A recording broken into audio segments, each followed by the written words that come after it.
All right. Good evening and good night. Welcome to the HO Perspective Talk Show. It is Thursday, November 19th, 2015. My name is David, a.k.a. Kimber, a.k.a. Christian. Just want to say that this is the HO Perspective Talk Show every Tuesday, Wednesday, Thursday, weekly 8 p.m. until. We do have a telephone number tonight, 340-201-9005. And also text us on that number as well. Most importantly, however, we do have a website. Our website is streaminglivefromthevi.com. Go to that website now. Click on the link that says, click on the tab that says Watch Us Live. You'll be able to see the show tonight because we do have a special guest in the studio. We also have email, streaminglivefromthevi@yahoo.com. Most importantly, however, our guest has heard this many times. We are streaming live from the high-tech, low-tech studio, coming to you from an undisclosed location here in St. Croix, Virgin Islands. No radio, no TV, internet only. You got to get your smartphone, your tablet, your iPad, your Mac, your Windows PC. Open up your browser and just go to the website. You'll be able to see the show tonight. Our guest tonight is author Gary James. But let me continue on here real quick. All our recorded live shows are on our YouTube channel. It's Your Perspective Talk Show. That's how you can get a hold of us there. What else? I want to give a shout out to CHS Class of 1982. Also to Vanessa, Julie, Cherise King, Roshima Quiet Storm Smith. Toot with us on VI Perspective. We're moving straight forward and up. The show's mission is just to inform, entertain, and empower everyone.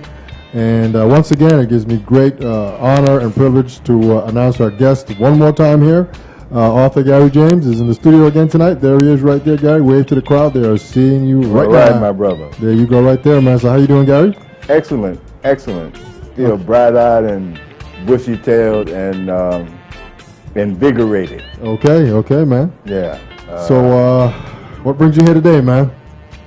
Well, a little excitement. You know, our conversation last time generated some interesting feedback. Some of it was vociferous. Others were emotional. Okay. And still others had a little ignorance sprinkled in there. Okay. In addition, I was accused of trying to deceive the people in order to achieve some nefarious objectives. Obviously, the interaction was very colorful. And so I'm invigorated tonight to be here and follow up to that. And then follow up to some of the quotes that I'm about to deliver that had some entertainment quality to it as I engaged them. One of the parties said that it's obvious to most of the world that America is the greatest democracy that there ever was on the face of the earth. End of quote. Another, if you're talking about the greatest democracy in the world, I mean, if you refuse to consider America as the greatest democracy in the world and want to remain ignorant to the real facts of life, then you, meaning me, should keep it to myself and not broadcast my ignorance to the world.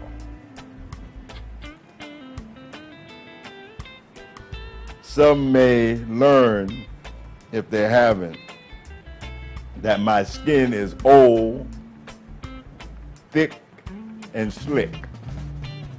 So that stuff kind of rolls off of me, and gives me some entertainment as well as some interesting ideas to develop to perhaps keep the spirit high. Sparkles and heat characterize much of the communication, but very little, if any, light was generated in the process. In all instances, I gave assurance that I would seriously consider anything that is discussed and would report my conclusions during our next conversation. And that I'm not too big to change my conclusions should I be proven wrong. Well, I want to report to all those who contributed to that interaction. I have reviewed our communication and corresponding information, and I've come to a considered judgment. And I reiterate everything that I said previously, that America is not a democracy and that there are no constitutional guarantees to uphold democracy in America. Now, I will testify to that in court or church, whatever the case may be or the desire. Again, America is a constitutional republic with a Republican form of government, and America is not a democracy for many well-documented reasons. There are a plethora of reasons why America was founded as a constitutional republic and not a democracy. People like John Locke, Thomas Jefferson, and many others argued the point eloquently. And so that's settled. And the fact that popular culture, including media, public officials, among others, operate the misguided information that America is the greatest democracy in the world are simply misguided. This bold assertion remains in place without qualification or fact-checking, and it only proves that the popular imagination is operating misinformation, and that the information is fundamental to understanding America's basic structure, the electoral system and process. On the other hand, there are others that operate based on a different class of information and access to networks and structures that manage the broader political, social, economic, and education apparatus that constitutes various professional and privileged classes.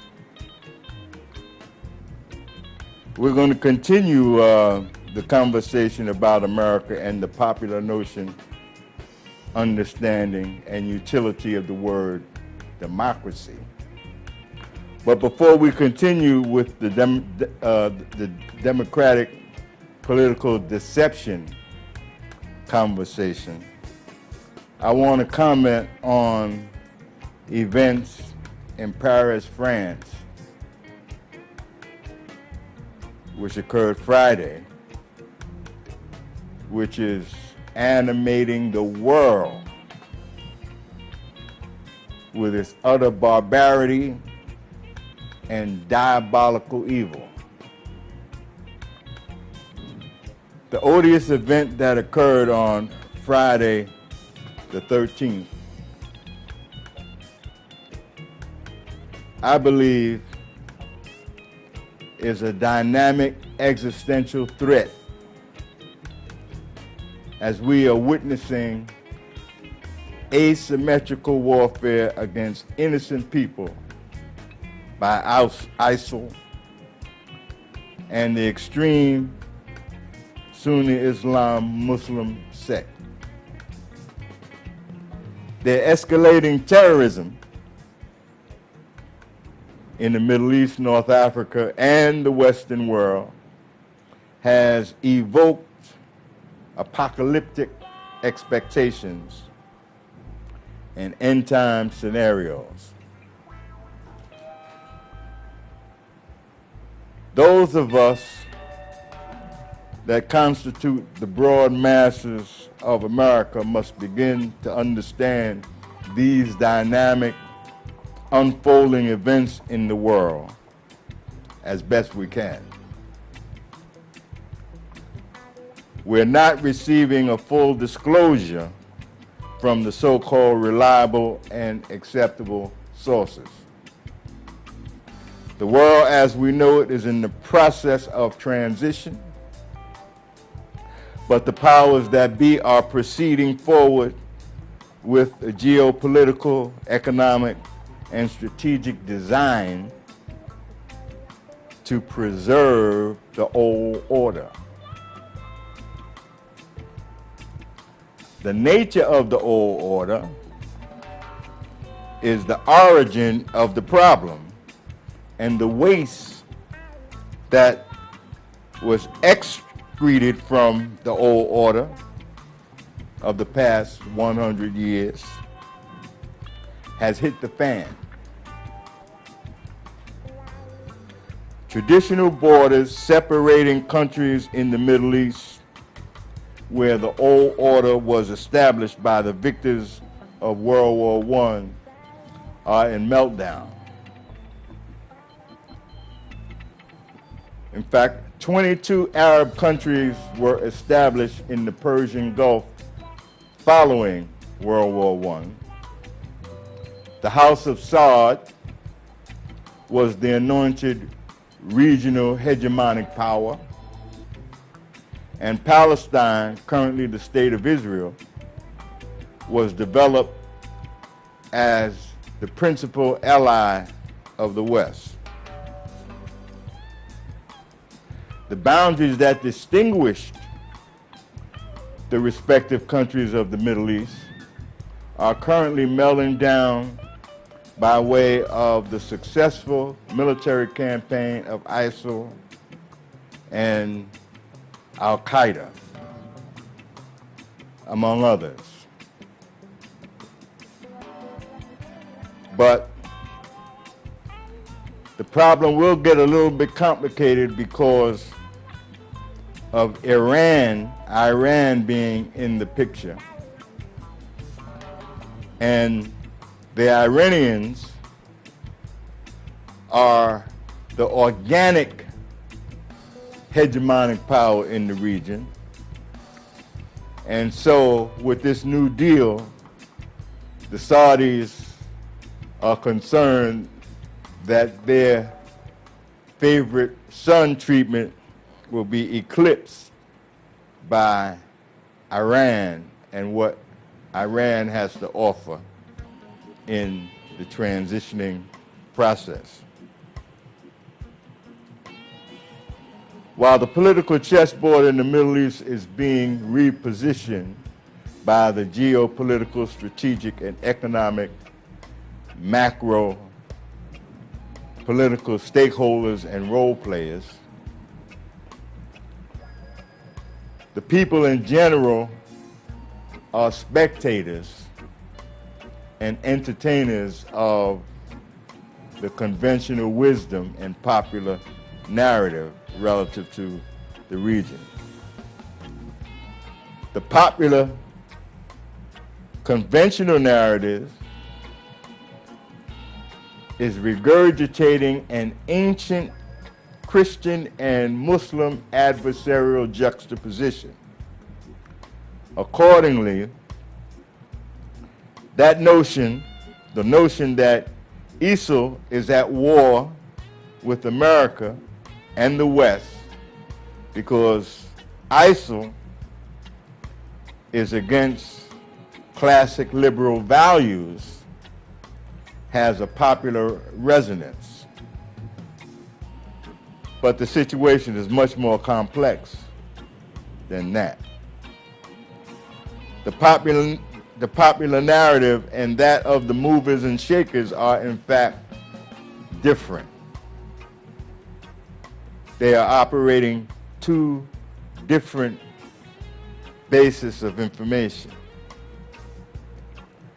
But the emotional popular narrative may be all that is required for the movers and shakers to advance their policy positions to try to preserve and prolong the status quo.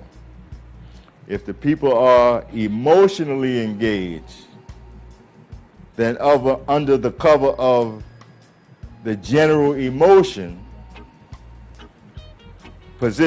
policy positions, and tactics will move forward, and there will be no full disclosure because there never is. And increasingly, we are realizing that we have to find alternative portals of information in order to get a fuller or more complete or comprehensive picture of what is going on. The generally confused electorate and their ignorance of the macro political, economic, and strategic issues at stake enable the sophisticated veil to remain over the eyes and out of the minds of the general public. We're having fun, we're being entertained, and we're hanging out on weekends. After putting in all that time at work, we deserve to be able to hang out on the weekend. There are a range of storylines and likely scenarios that are advanced to account for the current asymmetrical warfare and general unrest and revolution in the Middle East. We're persuaded by the compelling argument that the unrest began excuse me, because of severe authoritarian and strongman governments in the Arab countries. These oppressive Arab regimes are and have been enabled and continue to be enabled and sustained by the United States and Western powers. These strongman regimes have alienated their local population with economic disenfranchisement, lack of a social service safety network, draconian policies, and utter brutality.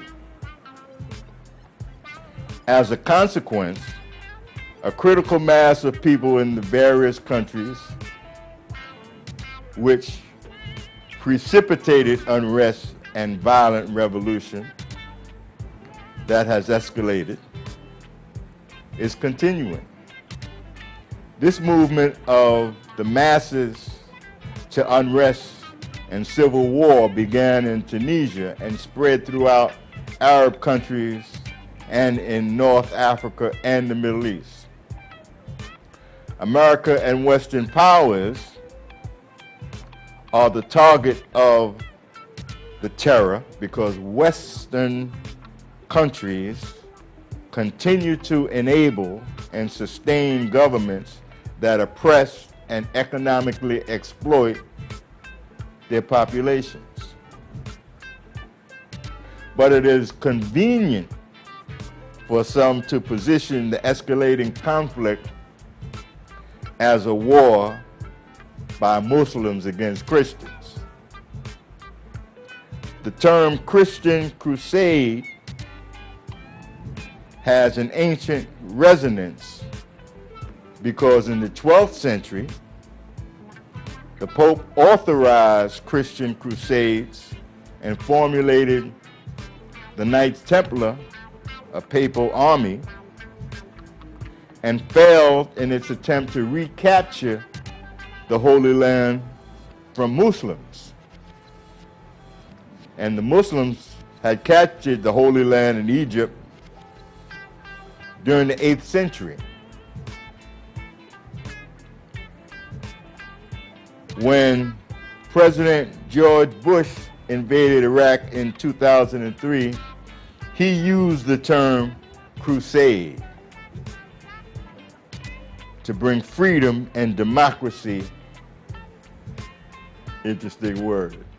Freedom and interesting words, to bring freedom and democracy to the people of Iraq. The use of the term crusade put the breath of life into the dormant Christian crusades ideology and theology, in fact. So subsequently, the United States and the West became referenced as crusaders. Because in fact, the West inherited the military footprint of the Roman Empire. And the Roman Empire was the guys whose footprint in the world determined how people lived on the ground. And it was the footprint of the Roman Empire that the advent of Islam grew up around. So this is where we are in terms of how the present is relevant and relative to the past. As a result of these hyperbolic assertions emanating from formal and informal quarters, the popular perception and narrative speaks to the Christian-Muslim religious divide. And that generates the kind of emotion that causes the right-wingers, for example, to think they can get away with anything, or at least try anything. Glib arguments such as ISIL hates the West, because of our values and what we believe, is an oversimplification. And it is perhaps a political obfuscation of the complexity of the problem, or those people are incarnations of evil and hate. Know what we got to do with evil and hate, whatever it takes. As a practical matter of fact, all the Arab leaders of the countries in the Middle East are Sunni Muslim Arabs. And ISIL and Al-Qaeda, for example, are also Sunni Muslims. But they are a minority sect, a minority extremist sect of the larger Sunni population, who are the rulers of the various countries in the Persian Gulf. And all they give their people is Hard Times and Bubblegum. And recently they ran out of bubblegum. So the situation is dire, but the situation is essentially an internal dynamic within Sunni Islam. There's nothing that America or the West or anybody can do about that beef. And apart from that beef, there's another primordial beef between Sunni Muslims and Shia Muslims. That beef began with the passing of Muhammad, and the beef was about the nature of succession to rule Islam.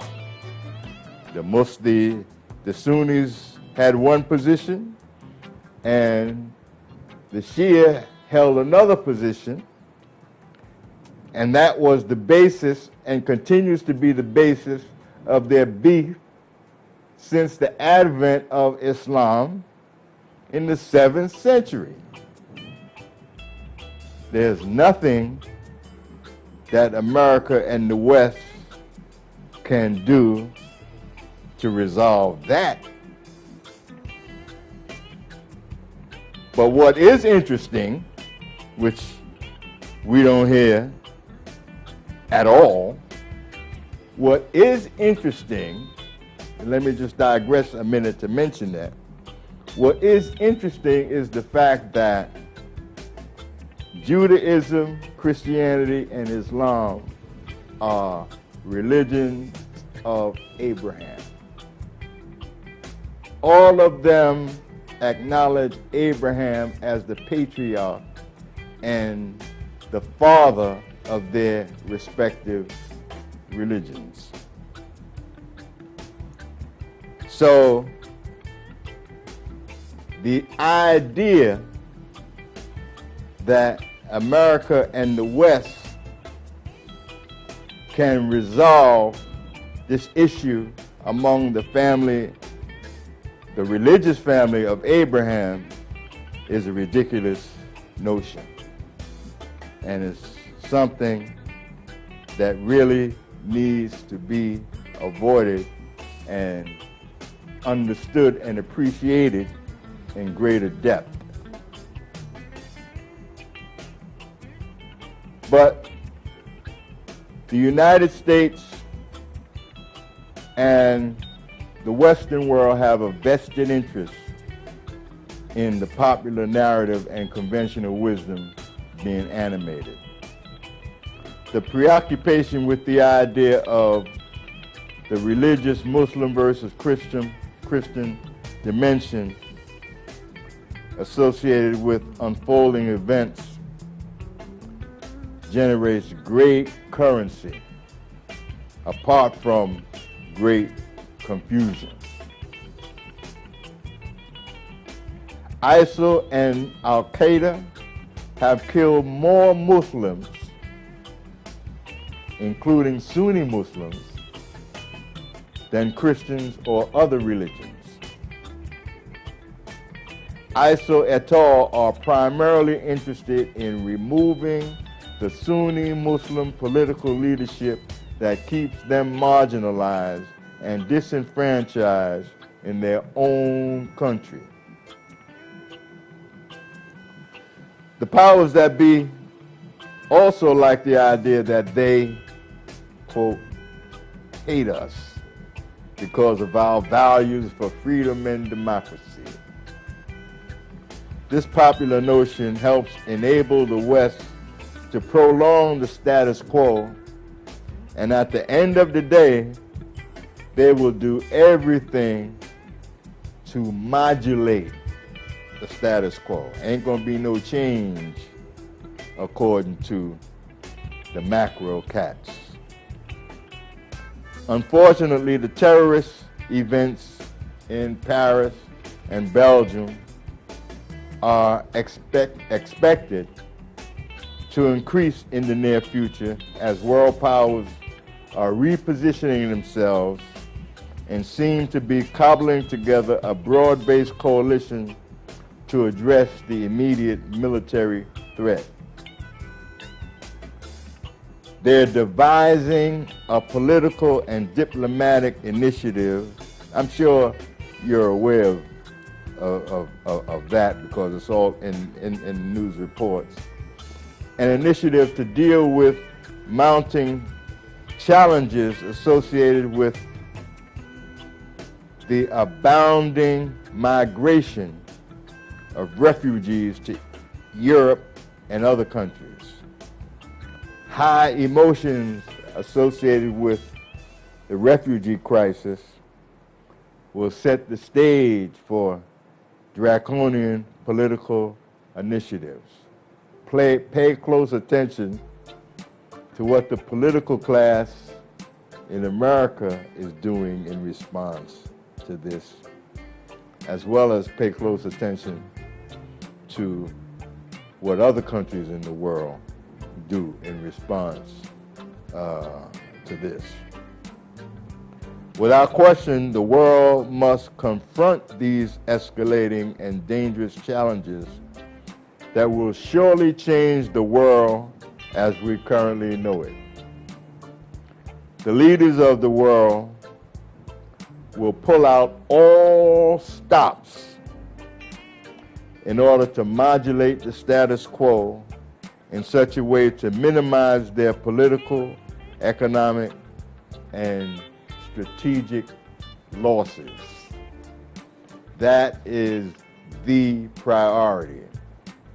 Try to keep Iraq the way it was before all of this funny stuff started. But many of us know that Vice President Joe Biden was right when he said that it will eventually be separated into 3 sectors. I don't know whether it'll be a federation or what have you. But the American government is going to have to get behind that action because the Kurds, who are the ones who are kicking butt, are not kicking butt just to ISIS. They are kicking butt so they could carve out a contiguous landmass in Syria and Iraq, which is referred to as the Levant. ISIS, ISIL, Islamic State in the Levant. That's what these folks are about. And nobody has defined the Levant, but that's not new news, that's old news. When the Ottoman Turks were the Muslim caliphate, you see, the same scenario was underway, but it was just the Ottoman Turks who ran the Middle East and the other stuff, which of course they lost when the West won World War I from the big Cyclops, Germany. And so the Middle East has been different since then because the West, particularly Britain and France, set up their own scenarios to control the politics and the economics and the maritime routes to transport oil and maritime commerce. It's about goods and services, the bottom line. It's not about democracy and these other things that are so popular. But freedom and the right to vote by government are generally perceived as democracy. There is a compelling argument that the unrest in the Middle East and parts of Africa arise because there is a critical mass of people seeking to have freedom and the right to vote. That idea of freedom and the right to vote is being positioned, or is positioned, as democracy. But that's not the real deal, because we know there are institutions that are required in order for quote unquote democracy to flourish. You got to have a free and independent press. You know, that's essential. And a democracy can't work without an informed, educated electorate, or else the slick cats with the big money and advanced technology will take advantage of the masses of people, which is one of the problems with popular democracy, which is one of the reasons why America is a constitutional republic and a republican form of government, and not a constitutional democracy, which you will be argued to the ground like I was if you tell the truth and give a full disclosure of the deal. But we got our issues, and so we're hard pressed to deal with the real deal. On the other side of the issue, others hold that the terrorists are against the West because they hate Western values and want to eliminate Western culture from the face of the earth. Therefore, they are evil incarnate, as many charge.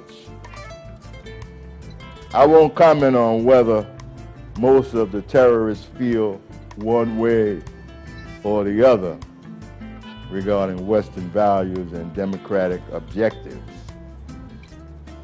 that the terrorists may or may not have. I will leave that conclusion to RU.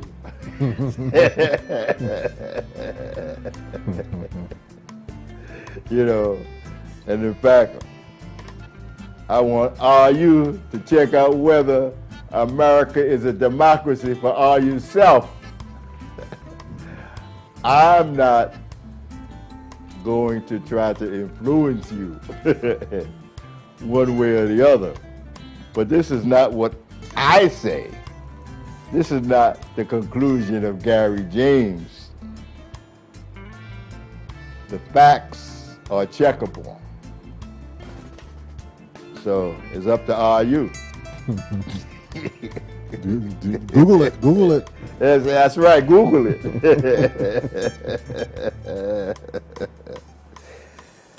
I'm well aware of the virtues associated with democracy, but the point that I want to make crystal clear, again, is that the United States of America does not have a democratic form of government. The American government is a constitutional republic, and it is a Republican form of government. But I know people don't like that Republican form of government, because Republican, those guys are evil. That idea is evil. But we're falling for some simplistic, sophomoric stuff that keeps us captive. And that's the problem. And if we keep doing the same thing, we will prove our insanity. See? So I'm trying to show I'm a bright dude.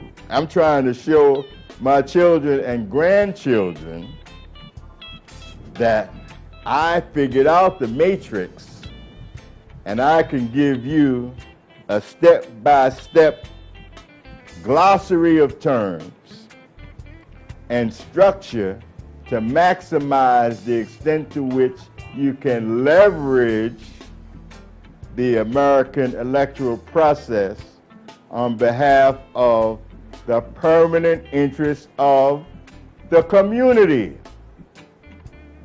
and the African American or Black American community in particular, who remains at the bottom of the pecking order because of a contrived scenario that the world bought and has been deceived. But I'm not going to get into that part tonight, or perhaps not even next week, but I'm going to touch on it. We're going to have a conversation about that, because it is insidious and it has us fighting a phantom.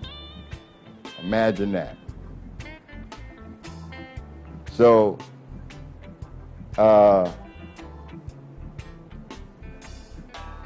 Thomas Jefferson, as I said before, Thomas Jefferson, John Locke, and others vociferously argued against the democratic form of government, and they highlighted the many liabilities associated with the democratic form of government. Hence, America is a constitutional republic and not a democracy. Just because many people believe that America is a democracy, including political leaders, among other professionals, that doesn't mean that America is a democracy. The confusion that persists about America being a democracy is not surprising. It benefits the economic and political powers that be. For the general public to be generally confused about how the government is structured and operates. And if the citizenry doesn't operate based on a sufficient knowledge of the nature of government and how it works, the public becomes prey to the elements in society that would control you socially, economically, politically, and every other way. This is the dilemma and the challenge that we face with. And leadership has not provided a discernible strategy for corrective action. Neither are we, the public, the citizenry, the electorate, organized sufficiently, or do we or don't understand, and we don't understand the nuances and level of sophistication that is associated with maximizing how the political and elective process works for you. Nobody's going to teach you that. You got to teach yourself. Nobody's going to finance your political freedom, objectives, and liberation. Ultimately, you're going to have to finance that yourself and understand the tactics, techniques, and strategy required to achieve that. Otherwise, you're done. We done. And I ain't going out like that. And I know some other folk that ain't going out like that, you know. And so that is an exercise that has to be engaged. And failure is not an option. We've been failing.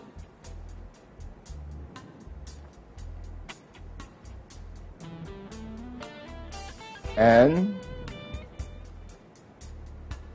the abiding point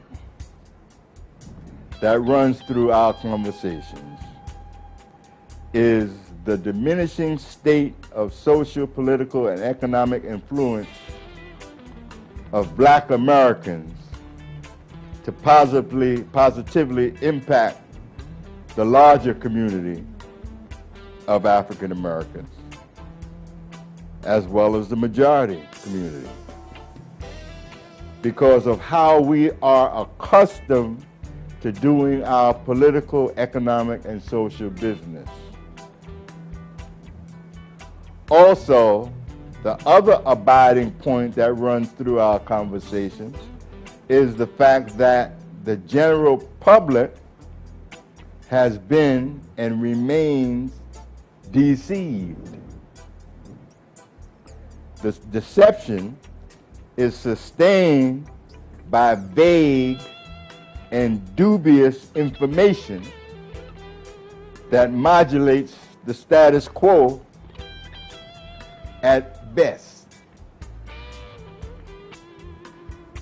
The status quo means maintaining the general public in the capacity of consumers, wage earners, popular voters, and entertainment spectators, and the general market position for exploitation. That's who we be. Therefore, it's not surprising that many people believe that America is a democratic government. And they would argue that point to the ground. I'm an expert witness to that. And I'm reporting about it. I have surely experienced the argument to the ground scenario recently. Unfortunately, the Black community is organized based on the idea of America being a democracy, and to a large extent, Blacks participate in the general election popular vote exclusively. There's more to elections and the political process than the biannual vote that we engage in just for several weeks or maybe several months if we're political operative. And once election day is over, that's it, case closed. And then we beef because they don't do what we sent them there to do, what we want them to do. They don't listen to us. But why should they? They're concerned with their re-election resources. And you ain't gonna put no bread together collectively.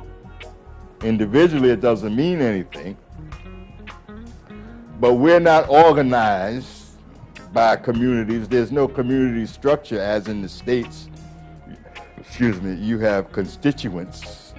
The political official has constituents, and the electorate knows who their elected official is, and they could hold their elected official accountable to A, B, and C. But there's no structure, no electoral political infrastructure on the ground. It's one of the things that surprised me when I came here, because I live in this estate. Let me check with the representative who is responsible for the issues associated, the peculiar issues associated with my estate. It ain't like that. I got 7 senators. Well, what state are they responsible? The whole thing. Well, how can they be held accountable if they're responsible for the whole thing? They ain't gonna do nothing but pass the buck. So why haven't we organized? No, they ain't gonna, and if it organizes from the top down, it ain't gonna trickle down. But if it happens from the grassroots, it grows up.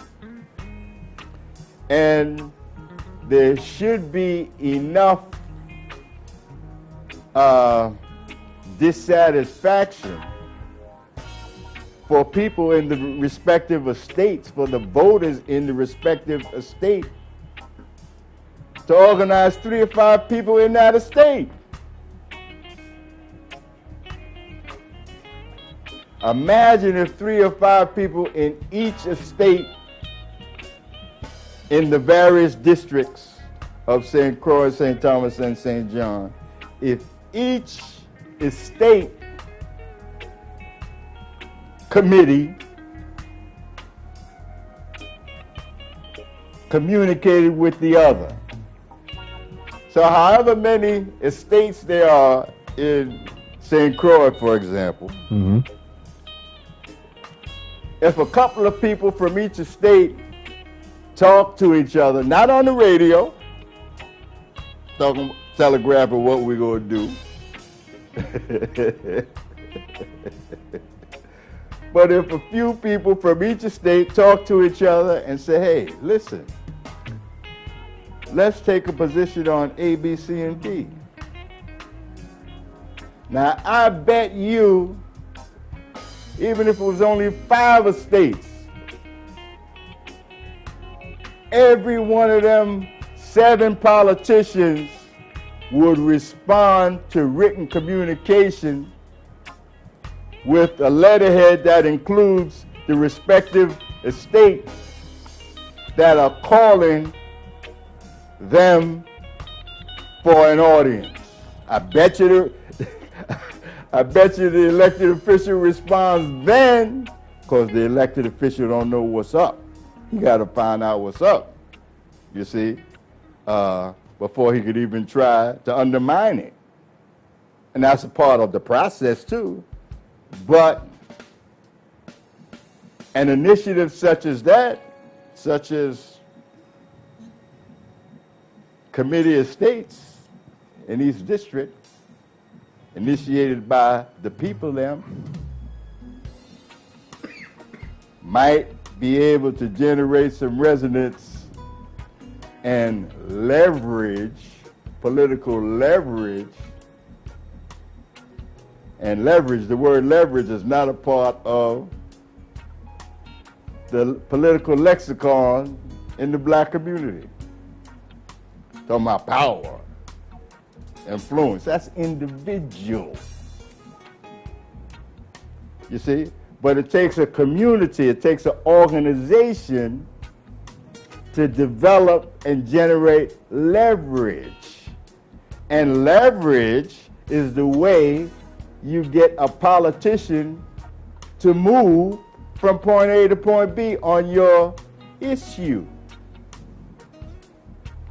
President Obama don't do something, take an action because he thinks he should take this action. He takes an action because there is a lobby or there's some permanent interest groups that are organized and deployed in such a way that they can generate the leverage to require the president to do A, B, C, or D. Black folk, we have a tendency to beef without doing the requisite organizing, structuring, and so forth to develop leverage to advance our position. Let me just digress a minute. I know time is getting short, but let me digress a minute. because, in fact, I talk about it in my recent release, Black Power 2.0. Black Power or Black Politics? Excuse me, Black Politics, Okay. 2.0. Thank you for that correction. But throughout Obama's administration, there are a variety of black folk, celebrity leaders, among others, who beef with the president because he doesn't move a black agenda, or he hasn't said anything for the poor. And these folks are people of means, and they hold forums and travel around the country and whatnot, talking about what the president should do for black folk or the poor. And they argue about the black agenda, the civil rights agenda. Is the civil rights agenda the black agenda? But my point is, I'm going to try to cut it short. My point is, these celebrity cats, instead of using their resources, celebrity, and and energy to organize a lobby on behalf of the poor,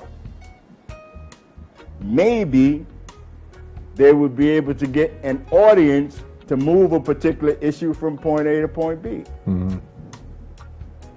But nobody does that, not on a national level or on the state and city level, nor on the VI level. Because we think we know all that needs to be known about politics or how to do politics. And we are thoroughly engaged in an emotional exercise in how we do electoral politics, which is why we are the weakest minority, political minority in America today in terms of leverage as compared to other minorities. We are the weakest because of how we do or how we don't do stuff. So I see time is fleeting. So I want to move forward with a couple of points. And that is the reasons, or some of the reasons, that America advances the democratic model becomes self-evident when you understand that America is a Republican form of government. Then you can appreciate the advantages associated with America's foreign policy promoting emerging democracies. There's a method behind the madness. It's not a democracy. We let people think it's a democracy, and we vociferously promote the idea of democracy among emerging countries and countries transitioning from authoritarian rule. There's a reason why. I'm not going to discuss it. That's something for you to check out. But there is a reason that should be noted. The bottom line is that common knowledge and the conventional narrative of the general public is too vague and ambiguous with respect to these critical matters. On the other hand, there are a few other classes of information and operations that remain over the heads of the general public.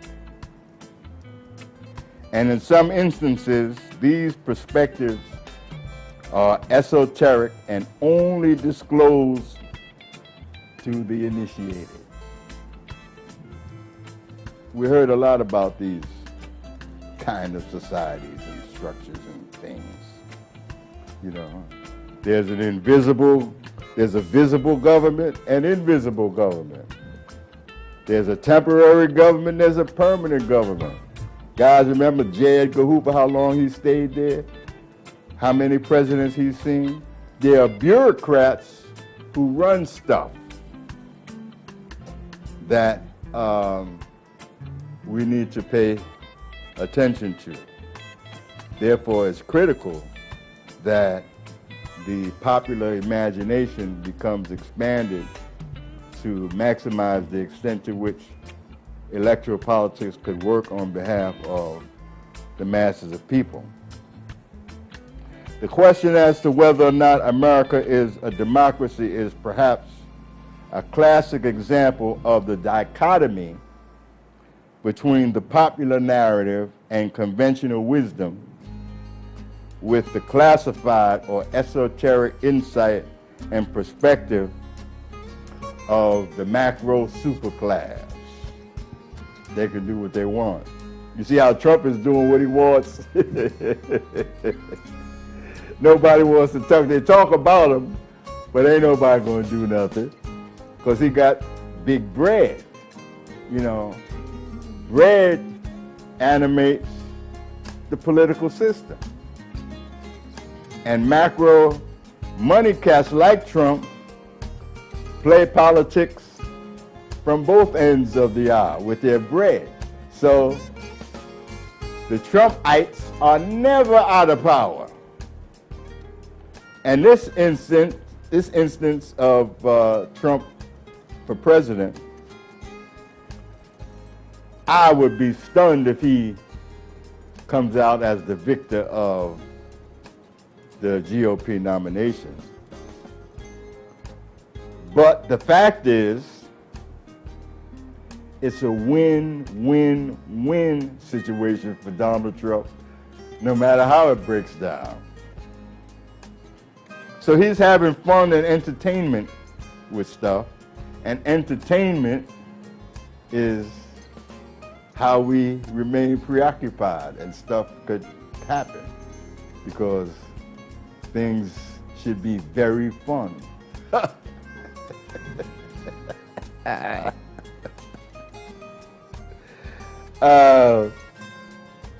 Black folk have historically engaged electoral politics and the political parties as though America is a democracy. And we play the political game in the framework of friends and enemies in a biannual brief ritual called the general election. I'm not going to go too far over, brother. I'm gonna close it out in just a couple minutes.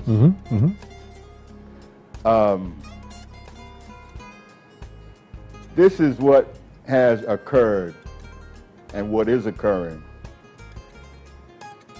generally, and it has occurred over the centuries. And this mode of operation continues with an increasing level of political apathy among the people. People are discouraged, disillusioned because of the politricks associated with their participation.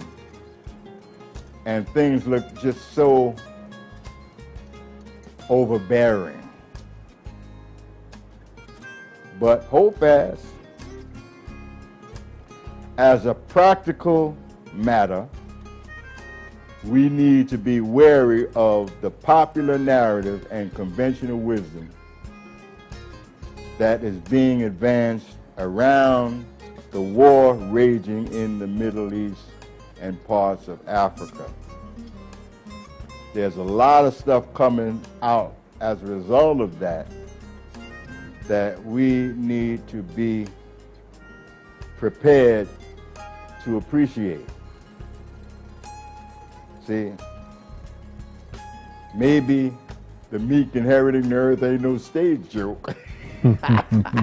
But if that's the case, we need to be prepared. You see, otherwise we wouldn't be able to do what needs to be done. Perhaps after the stakeholders and role players kill themselves, the meek may in fact inherit the earth. In that case, the meek and the marginalized should get a comprehensive and sophisticated knowledge of the relevant systems and structures that are operating in the world today. Nevertheless, the political season is heating up, and the political parties, Democrat and Republican, and political operatives, along with their respective following, are thus engaged. While listening to a passionate political conversation the other day, I was entertained by the exchange, and I remarked to myself, as I knew better than to butt in to a heated conversation, political conversation, among what seemed to be apparent friends. The sparkling conversation was an exchange about competing ideas relative to America's democracy. This is why I was interested in listening to it. And one pointed to another in this heated discussion. The point was made that America was a two-party political system. I certainly remarked to myself about that in view of what I just disclosed and what I had been going through from our previous conversation. I remarked to myself about the substance of their two-party system conversation. But I kept my mouth shut. But I will make a point tonight in closing, since I'm already in trouble. Bring it on. But I'm going to close out tonight by saying, for those that do not know, America does not have a two-party system. It is not based on, electoral politics is not based on a two-party system. There are any number of parties in the VI and the United States. The fact is, America has a two-party structure. Now, I'm going to leave it there and perhaps pick up on that next time and look forward to the sparkling conversation and feedback. You know, I appreciate it, and I find it invigorating. invigorating. Good night, my brother, and thank you again. All right. That is author Gary James. There he is again. You just finished his segment, Season 2, Episode 3. Right. That's what it there is. We go. There we go. That's it right there. He'll be back on December 3rd, 8 p.m. and then also December 17th, 8 p.m. as well. December 3rd and December 17th, he'll be back. I just want to say real quick that this is the HO Perspective Talk Show every Tuesday, Wednesday, Thursday, 8 p.m. until. What else? Our website is streaming live from the vi.com. 2 Facebook pages. Super shout out to CHS Class of 1982. We're on Twitter. Tweet with us, VI Perspective. Moving straight forward and up. The show's mission is just to inform and entertain and empower everyone. And once again, I want to thank our guest tonight, author Gary James, right here in St. Croix, Virgin Islands. Want to thank him again. He's been here with us from the very beginning, doing his piece on our show here. And he's in season 2. We just finished season 3. It's about 8:13 p.m. We have a show tomorrow night on Friday, November 20th. So stay tuned. We'll be back. All right. On that note, we'll leave it at that. Here we go. Babylon, why you defend? Why you try to solve war with your defense? Oh, yeah. Hey, Babylon, why you defend? You're not quite intelligent. Oh, on your name again. You can't solve your war with your defense. Cause your defense only have cause be violence. Can't solve your war with your defense. Cause your defense, hey, make the place tense. Oh, well, can't solve your war with your defense. Cause your defense only have cause violence. Babylon, can't solve your war with your defense. Cause your defense make the